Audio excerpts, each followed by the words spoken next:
Are you planning a trip to Peru and wondering how you should allocate your days in Lima? Well, today we are going to dig into the historic city center of Lima. We're going to tell you about the unmissable attractions, the best places to eat, of course, and a couple insider tips to make your outing really memorable. That's right. We are Sam and Lucas, the founders of Lima Gourmet Food Tours. And with 15 years of experience, we are here to share all the tips and all the secrets, everything we know. Also, don't forget to follow us on Instagram if you want extra tips on where to eat, the best restaurants, what to order, where to visit, where to shop, all of that. So let's dig in. All right, the adventure has to start in the main square, Plaza de Armas.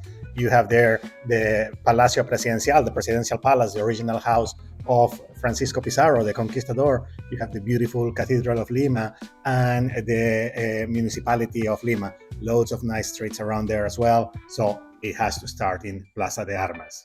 A great place to grab a pisco sour or a chilcano with spectacular views is the Lima Terraza Club. From here you can see the Plaza de Armas as well as Cerro San Cristobal, so the hills behind, and it's something really special. One of the top attractions in the historic center, without a doubt, is San Francisco Monastery. It's a colonial building, beautiful. It's also the first cemetery during colonial times, the catacombs, and has a beautiful library.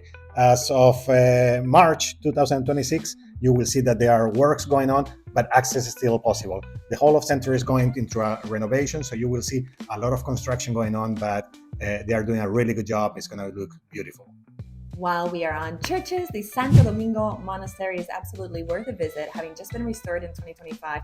The bell tower is spectacular with Baroque and Rococo styles dating back to the 1770s.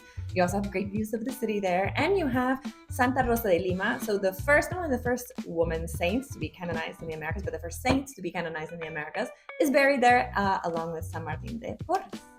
When you walk around Lima, one thing that you will notice is pictures of women or statues with women with their face mostly covered. And this is because back during the year of the Spanish year, the Vice Royalty years, a lot of women would walk incognito around the streets of Lima, covering their faces like that. And there is a place that is called La Tapada, because they were called Las Tapadas, because they were covering their faces. And there's a place behind the municipality of Lima that goes back into those years and serves desserts that were typical during those years. It's a really nice place for something sweet, something unique, and it's right in the city center in the Plaza de Armas.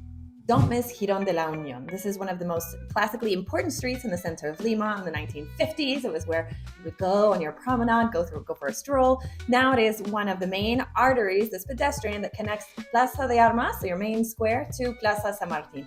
If you decide to go and explore the center of Lima on your own and opt not to take a guided tour, that's fine. But like any big city, there are going to be areas that are more secure, they have more people, they've already been restored, and then there are areas that you really shouldn't be wandering into that are a lot less safe. So if you are, perusing the center of Lima, stay on this main artery that connects you from these two plazas. It's a beautiful street. You have a lot of historic homes, historic balconies. A lot of these buildings have been restored. It's well worth the stroll. So Girón de la Unión. Also in the city center, you have Chinatown. El Barrio Chino is the oldest and biggest Chinatown in South America. So if you want to try the fusion of Peruvian Chinese chifa, this is the place to go. Then you have the other iconic square in the center, which is Plaza San Martin. So you have the Bolivar Hotel, and so this is a very iconic hotel where you can get a pisco sour cathedral, which is going to be your double pisco sour. You also have a statue of one of South America's liberators, José de San Martin, in the center of the plaza. It was inaugurated in 1921 to mark 100 years since the independence of Peru. Beautiful place for lunch in the city center is Casa Tambo, a special colonial house. Food is amazing, but a tip: reserve, book in advance, always. If you have a little bit of extra time, only a couple blocks from Casa Tambo, you will find the Casa de la Cultura Criolla, so the House of Creole Culture, which is dedicated to music. So it shows all of the different influences between Spanish, African, and indigenous musical influences, cutouts. You'll see the instruments as well, video, and you'll see a lot of the history behind the music in Peru. These are some of our tips for the center, but if you don't want to take notes or just go and relax, get a tour guide, get a guided tour. We also have a city center tour that includes a Larco Museum, which is one of the top attractions in Lima. If you want to do everything complete and hassle-free, we'll be happy to help. Hope you enjoyed these travel planning tips for Lima, and don't forget to follow us. See you in Lima. See you in Lima.